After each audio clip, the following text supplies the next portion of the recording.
Appreciate y'all spending time with me today. I'm excited to be here. I'm a big believer in what's going on in this building. Big believer in potential. And we'll talk about potential in my talk today. We'll talk about places that facilitate unique interactions, and that's what really the world is all about. Full confession to start, I was never a great student. In fact, I was pretty marginal if you think about it from kind of a traditional grading scheme. I really didn't hit my stride in kind of my desire to learn, and my curiosity really didn't punch in until about like early 30s, which hopefully it's a lot sooner for everybody in this room. But yeah, we all have our own paths, right? So what I did learn throughout that time is I learned about a place. I learned about a place that is a little scary. I learned about a place that's kind of uncomfortable. I learned about a place that's absolutely inspiring. And I learned about a place that's super energetic. And it's all one place. If you think about it, this room we're sitting in, everything is about interactions between small things that make larger things. Super small things. Like the thing you see right here, that's a neutrino. It's a subatomic particle that we can't see with the human eye. We can barely see with atomic microscopes. But all of these little things are colliding and hitting and doing all of these really interesting things in its own random way. There's a flow to it all that we don't understand and we haven't understood yet, but we have amazing scientists on the way to understand that. The reason why I'm bringing that up, it's all about interactions and it's all about embracing the random nature of all the stuff that's around us. So you think about it, we had an interaction when I came in, right? I had an interaction talking about the great graphic that was put together for this. You guys had interactions on the way over here. Often we are too kind of locked in and compressed in our own kind of artificial anxiety of getting things done that we don't pay attention to those little interactions. And that's where the fun is. That is where the magic happens, is in this wonderful place that I found called the space between things. So that's what I want to talk to you guys about today. Creation is change, right? When you create something, you're changing something else. Change is all around us. If we stay with the scientific reference, right?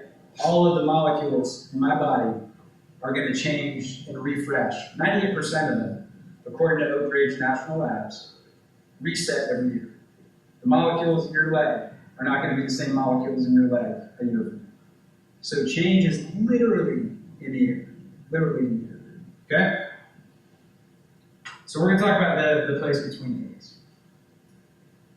The problem is, it is quite opposite from how we are conditioned. Humans are a very conditioned species. And we are conditioned to progress linearly. And it starts in kindergarten. We get thrown into kindergarten, we're put together with a group with the same manufacture date, right?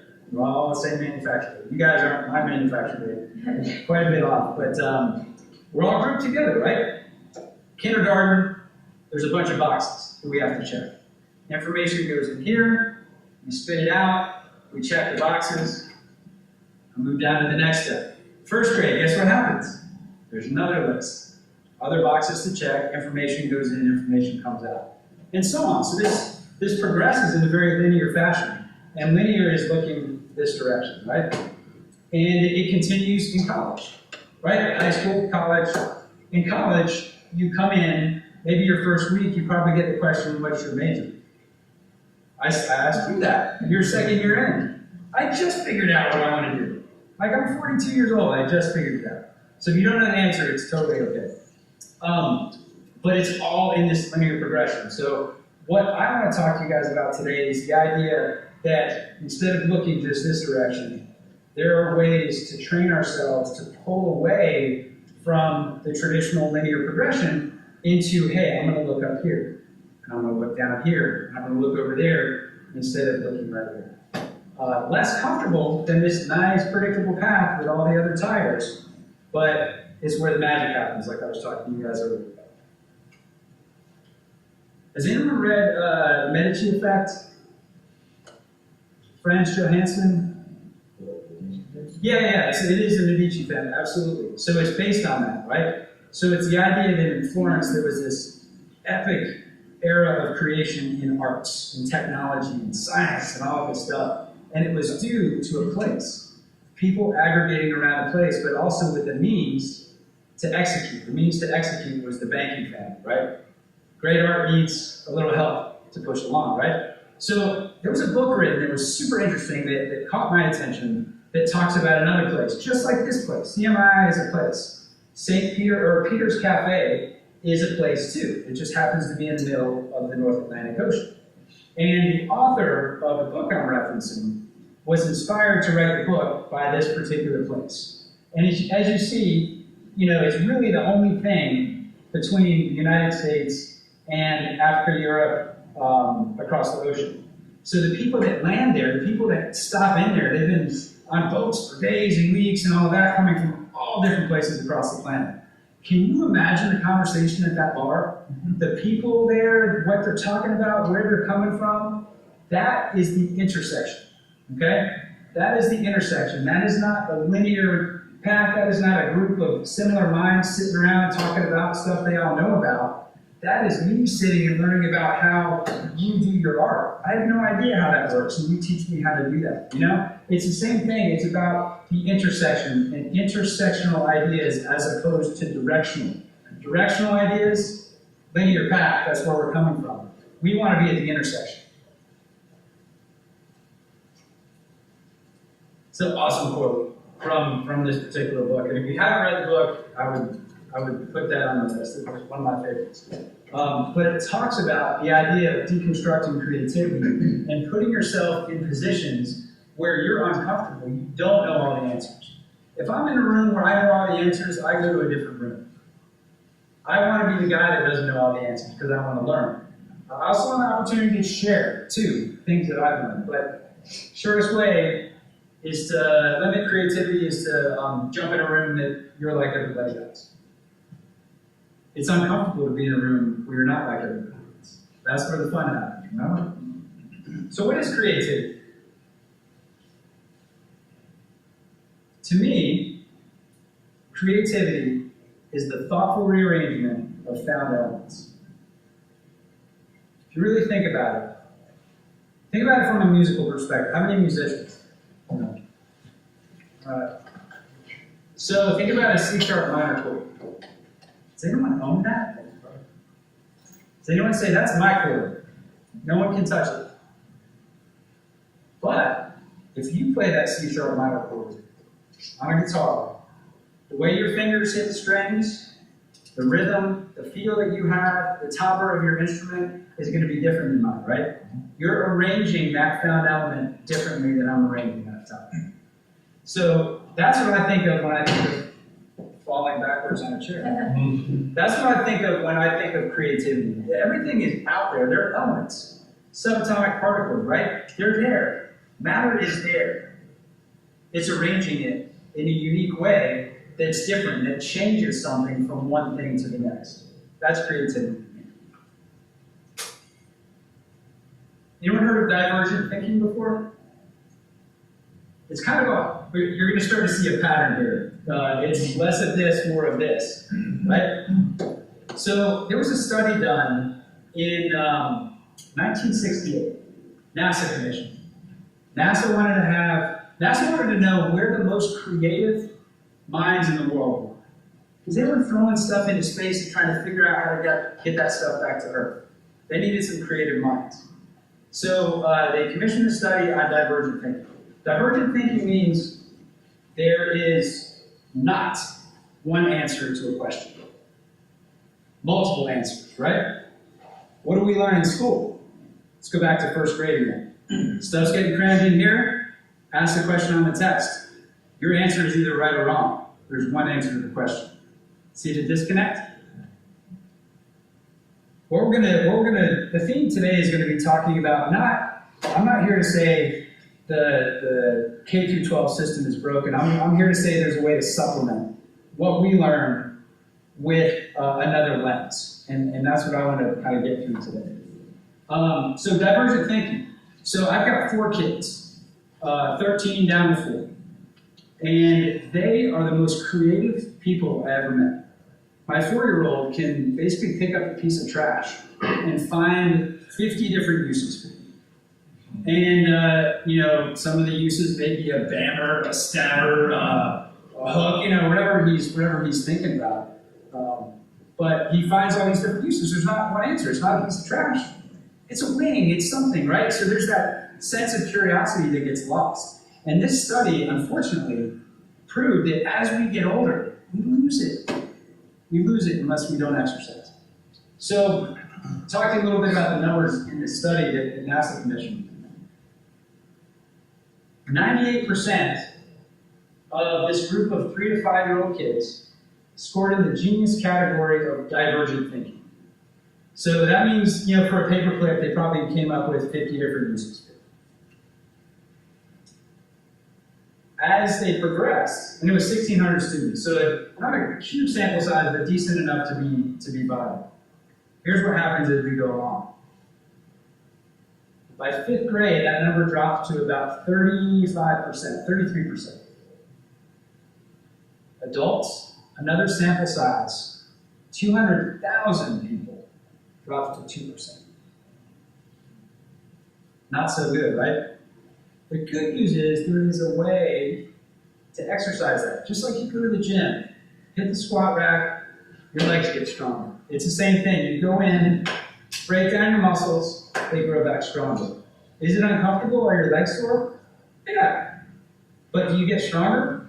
You do, right?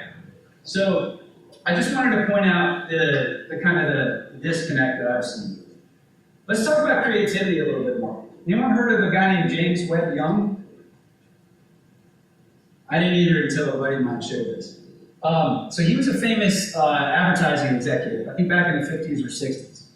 And I was researching creativity, because were you guys ever taught how to make something in school? Just how to make and how to create in general? Or was it, hey, make this for me. Draw me a picture of a cow. Do this, but were you really taught how to create? I wasn't. Maybe you guys had a better path, not officially. So I found the thread, I got curious, and I found this guy. There is a process for creativity according to James Webb Young. And a lot of it revolves on doing nothing, believe it or not. So in his process, step 1 is gather your raw material, okay? Find stuff you're interested in. Books, videos, talks, whatever it is. If you're fired up about it, chase it down. Get it in your head. Step number 2 seems pretty right on. Digest the material. Get it in there.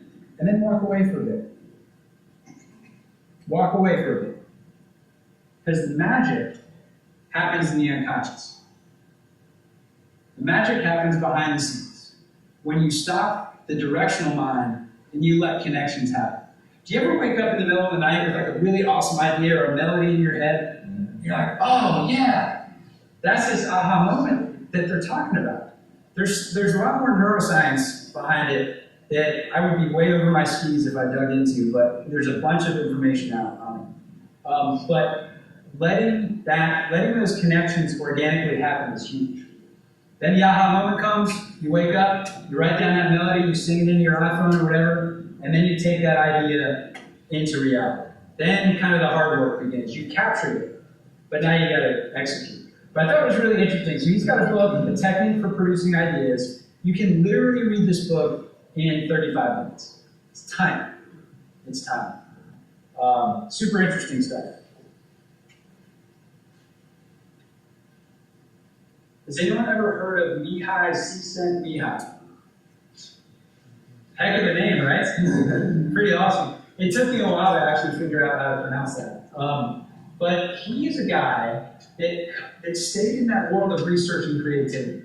He was a psychologist that actually dug in to the creative process by interviewing the most creative people that he knew.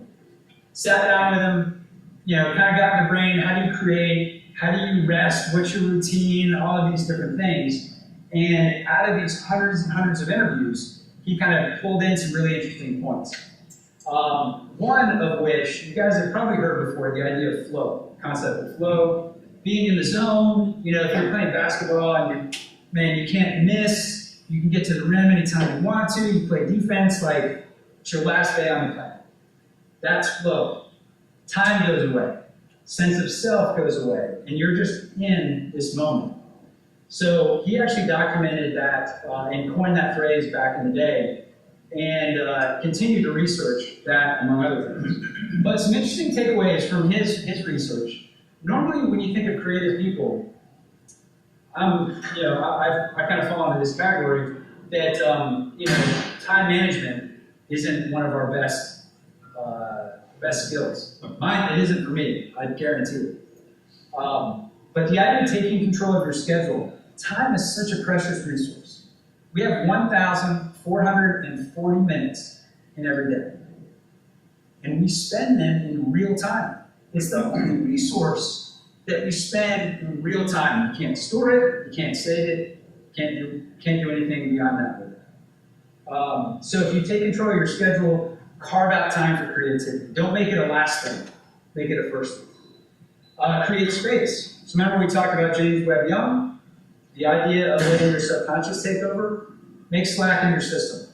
Don't book your days entirely full of stuff to where you're super exhausted. Put an hour or two in there to kind of digest or decompress and let this stuff kind of connect. Know yourself. Really know yourself. I didn't know myself as well as I do now until I started writing. And we'll talk about that a little bit later. But knowing what you like to do, spend an hour sitting down, write the things down that you love doing, write the things down that you hate doing. Simple mission from there. Do more of the stuff you like doing, do less of the stuff you hate doing. It seems ridiculous to say that, but if you don't think about it, you miss out. Develop what you lack. What are your gaps? What are your gaps based on the things that you want to do? If I'm a guitar player and I want to do music for film, I've never done a thing in music for film, but I can play guitar, I play gigs, I do all kinds of stuff. Why don't I start capturing my own videos and trying to score them myself? Technology is out there. You can do just like all the drawings and stuff you're doing. You're doing and you're producing and you're learning at the same time. So develop that stuff. Be a problem finder. The most creative people in the world go to problems head first. A lot of people hear the word problem like, oh God, I don't want to mess with a problem. That sounds like a big problem. I don't have time for problems. You've got to learn to love problems. But good problems, not problems that are leading to solving big things. Answers to big questions, right? So I thought that those were some really interesting takeaways from that book. And the idea of creating slack in the system, I want to talk to you about the idea of moving with things. So going back to the beginning of the presentation, we talked about all these little pieces and parts, little subatomic particles banging around, and there's a system of fields and energy that's moving around. We're just with it. We're in it, right? We, rather than resisting it and going like this, we move with it. And then we can see those connections a little bit better. Really an example of this was the 1970 Brazilian soccer team. They won the World Cup. They did it in a way that flipped the world out entirely. They played soccer so different. It wasn't regimented. Traditional English soccer, very regimented. Rules, lines, all of that stuff. These guys danced. They danced. They were using different parts of their body. They had almost a telepathic connection to their teammates. It was something so different that no one had ever seen before. But they moved with something. They weren't resisting against it. And when we resist against something, we're wasting energy. Just like time, we only have so much energy. If we waste energy resisting, we're not going to have the slack in our system to make those wonderful connections that we already know are in there.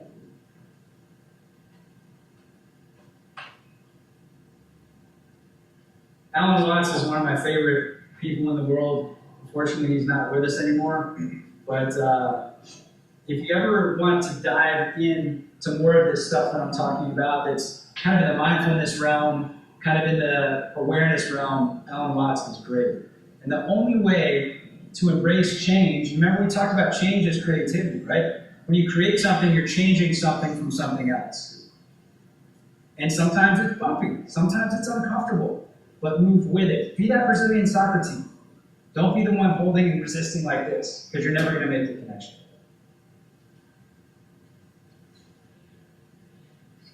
Information overload.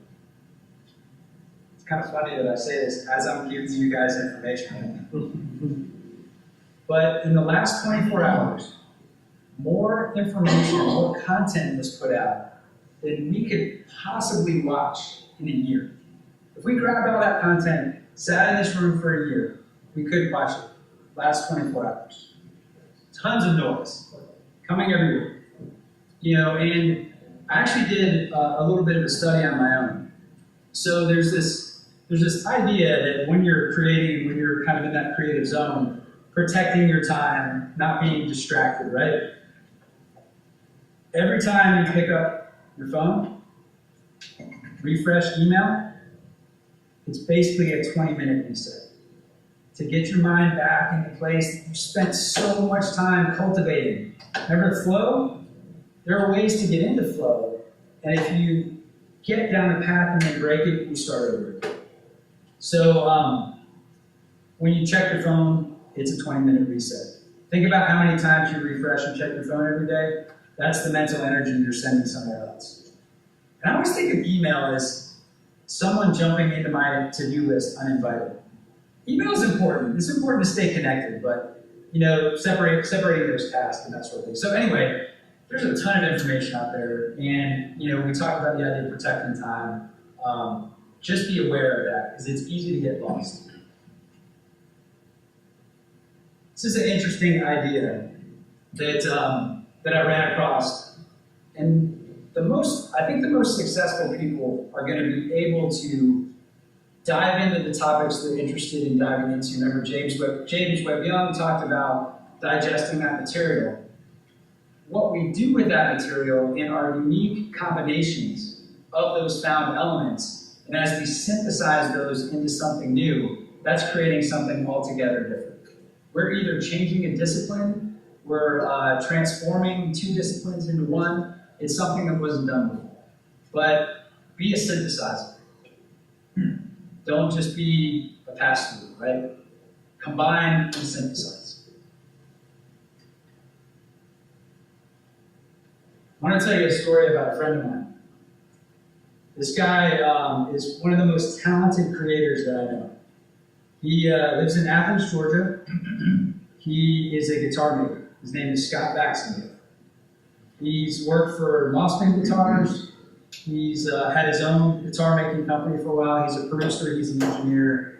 He's a brilliant guy. He was a guest on a podcast that I host and produce called Music Is. It basically gets to the bottom of people's different relationships with music. But the reason why I bring him up, I think he is one of the best examples of a synthesizer. So I'm going to tell you this little story. He was working for Mossman Guitars, just on the line, chopping up wood, setting, finishing necks, that kind of thing. And he was there for about 5 years, learned the trade, and then went to Nashville, to a place called Grumman Guitars. Where are my guitar players in there? You know Grumman, right? One of the most famous guitar shops in the world. The highest density of pre-war Martin guitars in the world. Pre-war Martin guitars. So Martin guitars is a type of acoustic guitar. And before, I guess it was the late 1930s, the way they made them allowed the wood to sing like no other guitar. And it was Scott's mission when he was working at Grumman on these, old $100,000 Martin guitars. He wanted to figure out, he wanted to deconstruct that sound. Like, what is that? What is making that sound? So they set up this little side shop, almost like a skunk works kind of thing, in the room next door to the shop. And they were putting these light bulbs in these old Martin guitars so they could see kind of how everything lined out, how everything was connected. And underneath the top of this guitar, there's a bracing system that holds the back of the guitar together. And it basically creates the sound of the guitar. So while he was there, he discovered a ratio. And this ratio was common among all of these guitars that he worked on. And he made some calculations, and he had a math guy that he brought in, a math researcher, and helped him basically construct this ratio that makes pre-war Martin's guitars sound amazing. So he did that, and that in and of itself was great. And he's like, wow, what am I going to do with that? So he tucked it away. He left it alone. I'll come back to that. See what happens, right? He stayed at Berlin for a while, had a great career there, set up shop in Athens, and his son wanted to learn the guitar trick. So they were in the shop one day. There were two Harmony and K guitars kind of sitting up against the wall. And if you've ever heard of a Harmony and K, they were starter guitars back in the 50s and 60s. They were the kind of guitar like if your kid called you and said, hey, Mom, Dad, I want to play guitar. This is the Sears and Roebuck catalog. It's the guitar that you got, right? So they were sitting over there, and he had a thought. He was like, you know what? I want to teach my son about guitars using these guitars. Because I'm not going to mess up a $10,000 custom guitar that I'm putting together for somebody so my son can learn. Let's do it this way. So he brought these guitars in place and basically took one down, stripped it, put it back together, let his son watch, and then said, your turn. It's this old beater guitar, who cares, right? So we're sitting and working, a couple of weeks go by, and then this little guy, remember we left over here? Hey, Scott, remember me, the ratio? All right? So he goes to his son, wait a minute, what if we put this ratio in these guitars? What would happen? Let's do it. So he did the math, and each guitar is a different size, right? So with it being a ratio, it can essentially be implemented into any instrument, any size. So they put it in there, got it all put together, strung it up, tuned it, and this thing sung like a bird. It was the most beautiful sound they'd ever heard. And he was like, oh, remember the aha moment? There it is. But the space between those things was years, right? So that's what I'm talking about. That's the creative process illustrated. That's a guy like Scott bringing math into music. Like the ratio that makes sound like it does, he does that. Scott does that. He's living between things, right? Make sense? I have two of them, by the way, and they're amazing. So the space between things is not for, it is for everyone, but it's not for the faint of heart. It's not for people who like knowing all the answers. It's not for someone who likes predictability and comfortable environments. It's not this. I'm not on the side of a mountain every day, but you have to just be willing to move with things as they come along. So I want to talk to you about, I don't know all the answers. I don't know like a 100th of the answers. But I know what has worked for me as I've done all the different things that I do. I live between a bunch of disciplines. I am a composer, I am an entrepreneur, I'm also a technology consultant. I help people design and build data centers. I am a podcast host, I'm a writer, and I live in all of these different worlds, but the through line is creativity. And that's really what drives me. And there's going to be a through line that drives you specifically, but I thought what I would do is share some of the things that I do that allow me to move with things, that allow me to put the work in without expectation. That's a big thing too. Like if you're learning something, dive in without any expectation of what's going to happen. Dive in because you're passionate. Dive in because you love it. And I'm going to share a few things with you.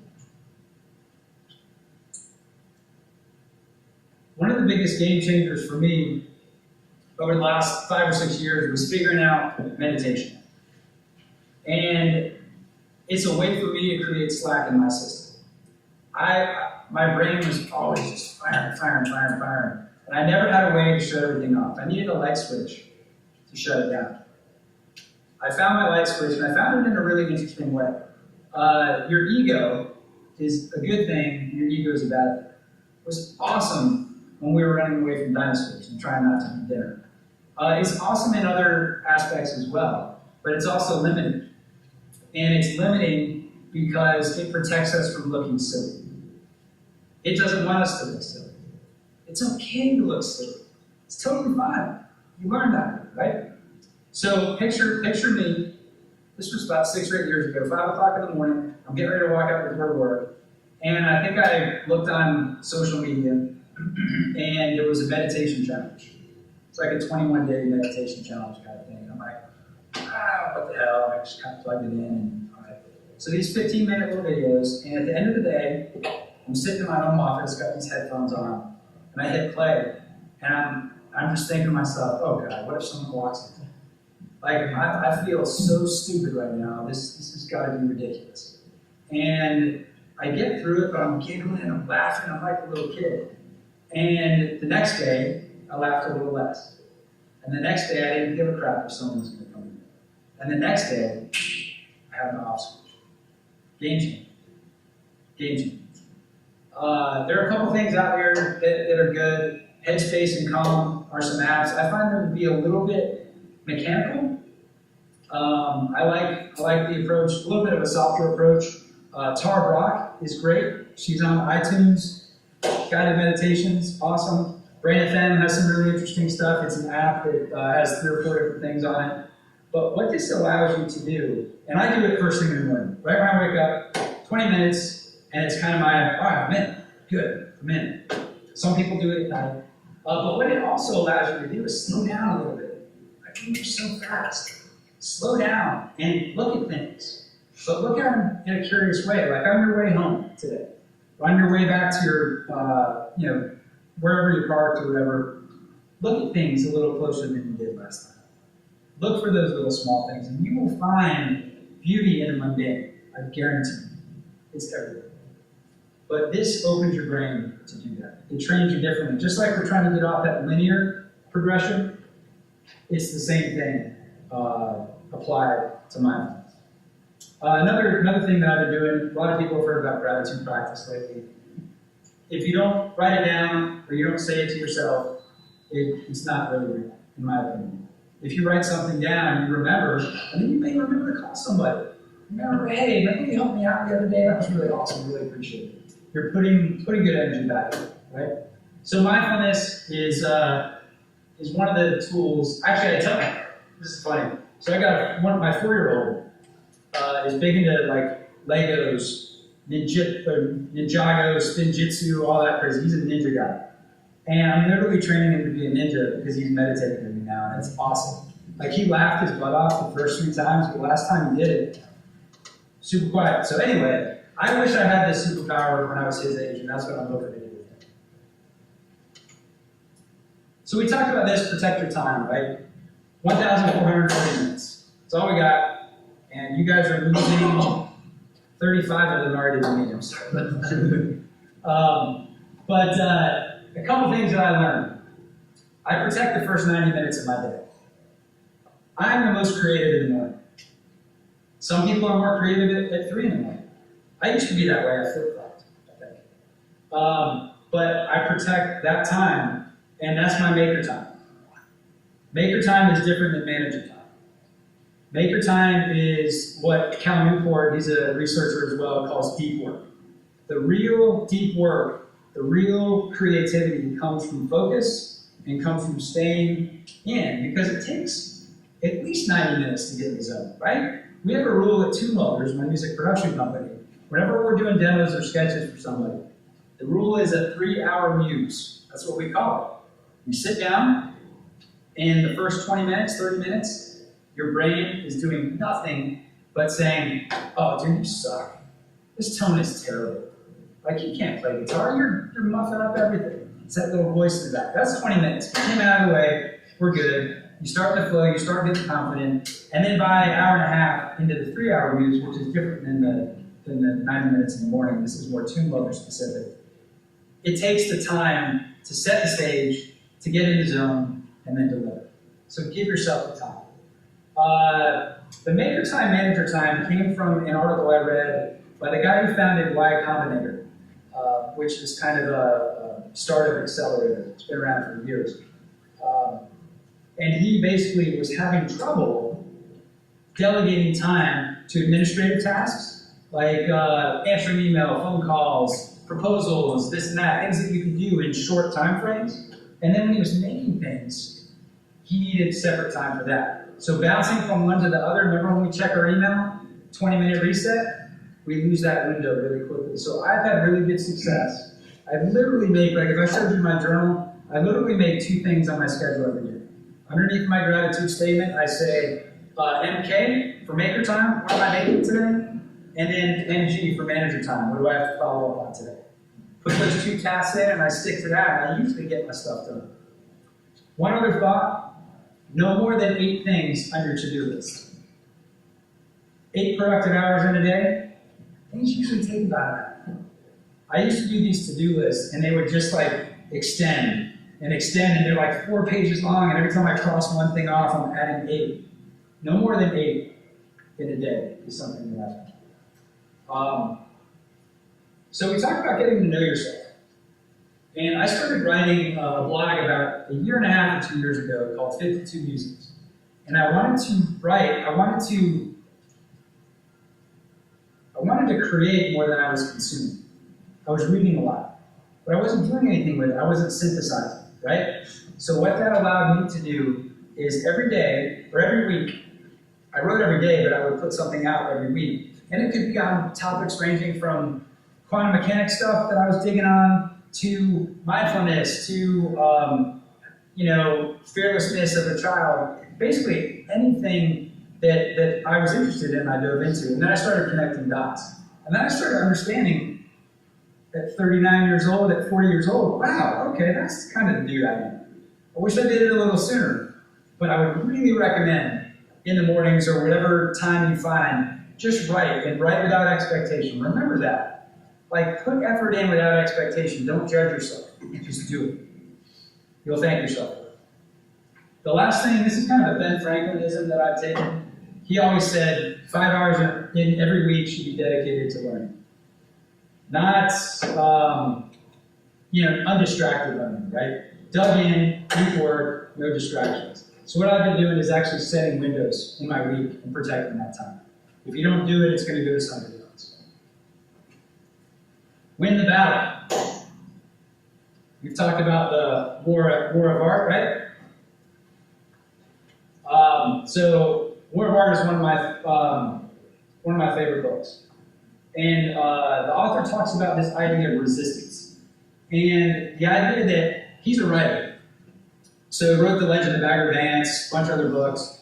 And he talks about the idea that writing isn't that hard. Sitting down to write is hard. Making time to write.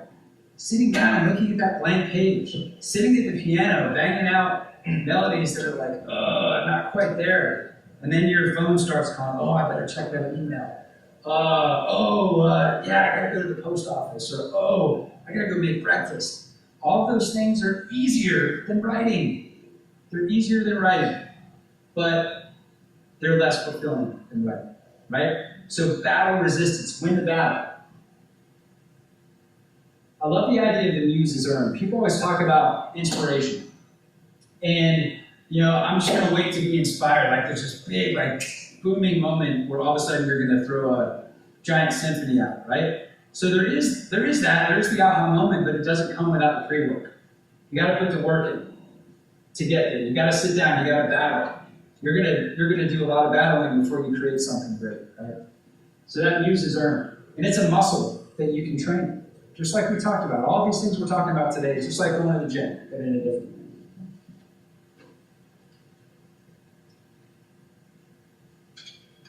The idea of the uncomfort zone, right? Not knowing the answers is very uncomfortable, right? You're in a room, or you get thrown into a situation, someone says, hey, can you cover this meeting for me, or cover this thing for me? You know nothing about it. You get in there, you're like, oh, this sucks. Like, how do I handle this? But this being okay with that moment, being okay with not knowing all the answers, is going to lead to tremendous growth. It's just like training, just like I said before, it's just like training. The beginner's mind is a wonderful thing. And the more you can stay in the beginner's mind, the more you're training yourself to learn how to connect the dots and be creative. Asking great questions. So we all talk about like robots are going to take over the world. Robots are going to take all the jobs. What does a robot not do really well? Ask a great question. We can ask great questions. We can connect dots. Let them go through the data. Let them chug all of that stuff out. That's what they're there for. Of course, they'll get smarter. Of course, they'll do more things than they're doing today. But the art of asking a great question leads to another question, which leads to another question, right? It's additive. And the fact that you don't get that one answer is okay. There's a lot of answers, right? Effort without expectation and moving with things will help you in that uncomfort zone. Dump your ego. Dump your ego. Served us well in the past. There are situations where it doesn't serve us well.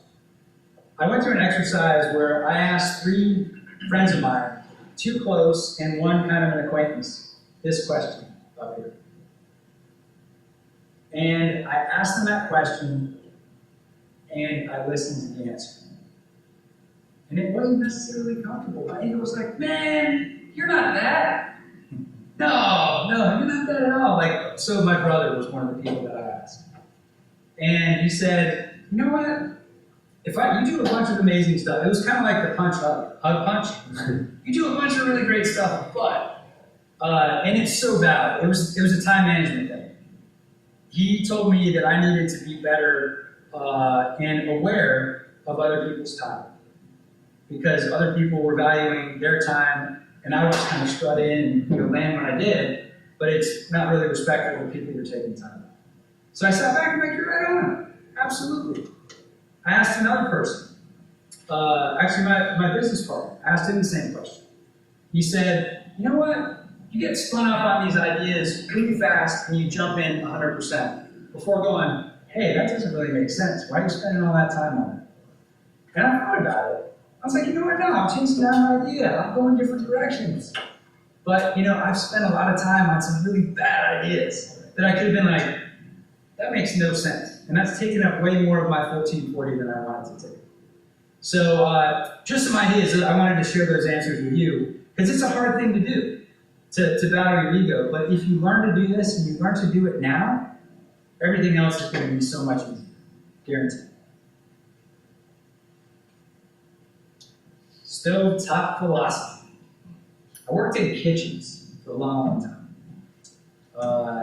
From high school through college, a little bit after college. And there was nothing like the energy of a kitchen.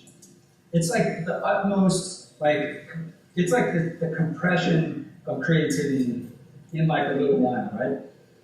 So I worked on the stove, worked the saute stations, I was doing pastas, I was searing things, I had some stocks and sauces on the back. Each thing required a little bit different level of attention.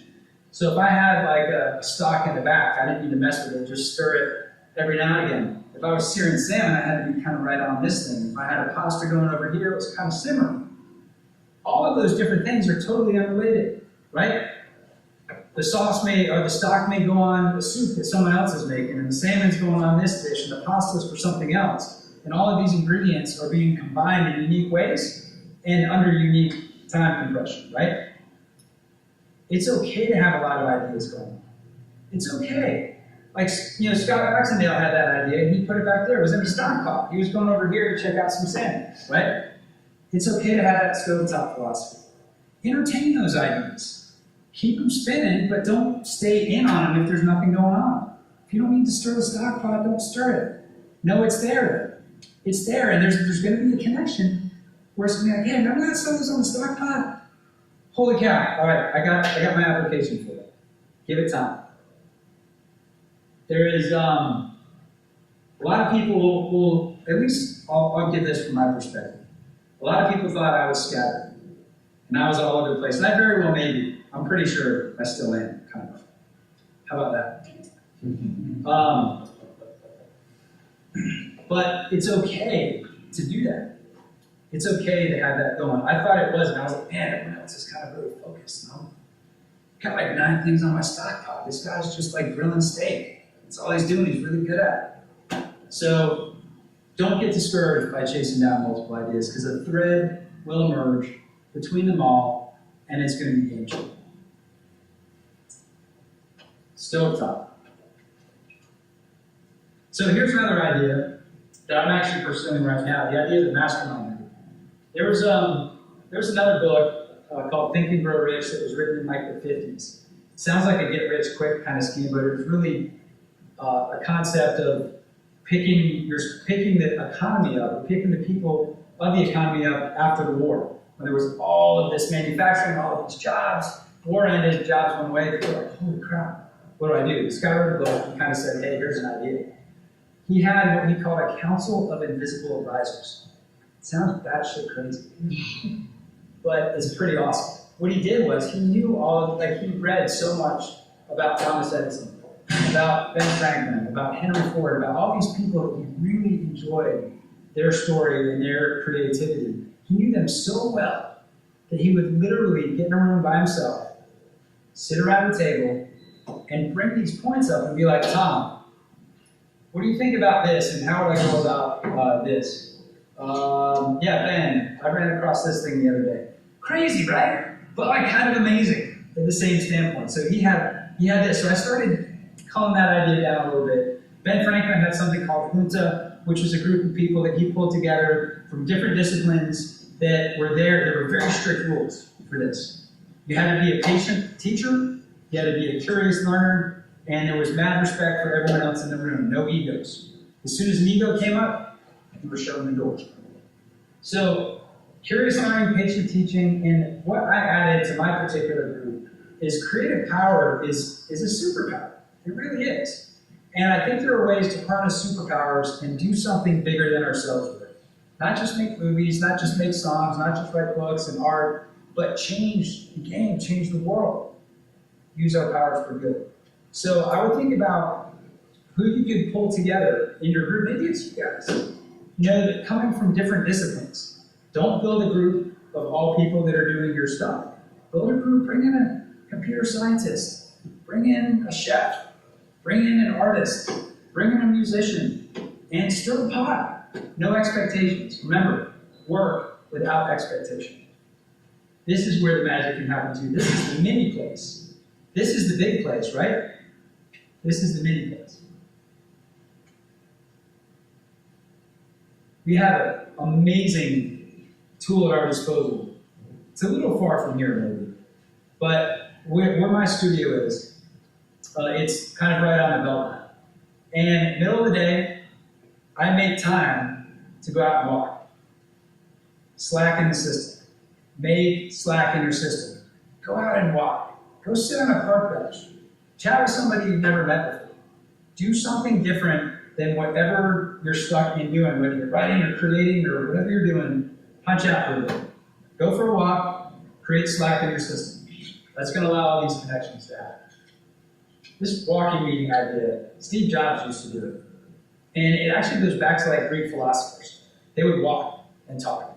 And it's amazing. I've done a few of these, and it sets a different tone to everything. Instead of sitting in a loud coffee shop, you're like, what? Shouting at each other, you're out walking and experiencing all there is out there. It's a game changer. I want you guys to leave with this number ingrained in your brain. This is our most valuable resource. We're valuable in our skills, we're valuable in our connections, we're valuable in the money in the bank. This is the most precious resource, and it ticks down minute by minute by minute. Can't stop it, can't store it. Get control of that, protect your time, and you can do so much. That's all I've got.